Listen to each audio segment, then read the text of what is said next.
It's been one of those weeks where India seems to be everywhere at once. Defense deals in Australia, missile agreements with the UK, British universities setting up shop here, and even a late-night call with Netanyahu about Gaza. On the surface, it's all business as usual. But take a look closer, and you'll see India is quietly stitching together a much bigger game plan here. Let's unpack it all. Good morning. Welcome to Top of the Morning by Mint. I'm your host, Nelson John. This is your smart daily briefing on what matters. From big moves in business to headlines shaping India and the world, we cut through the noise so you start your day informed and ahead. It's Friday, October 10th. Let's get started.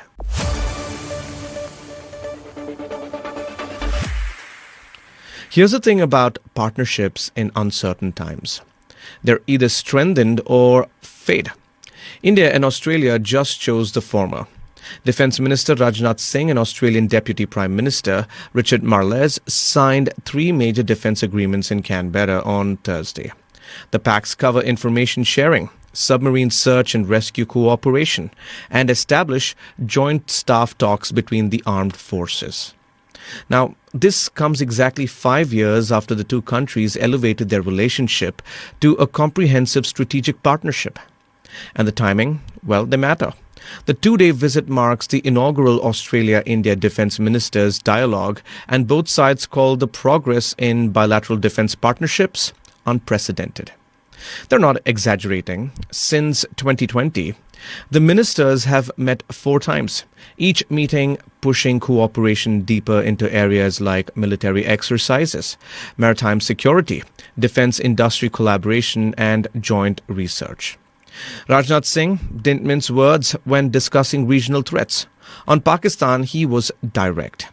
Terror and talks cannot go together. Terror and trade cannot go together. And water and blood cannot flow together. But the real story here is what's happening in the Indo-Pacific. Both countries, alongside with the US and Japan, through the Quad partnership, are pushing back against China's expanding military footprint in the region. Beijing has been setting up military bases, pressing maritime claims, and extracting strategic concessions from smaller nations.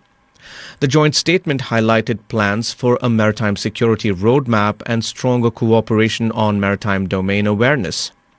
Australia and India will hold their second collaborative activity during Exercise Malabar in November 2025. The focus on submarine rescue cooperation is particularly significant given the underwater dimension of Indo-Pacific security. Australian Prime Minister Anthony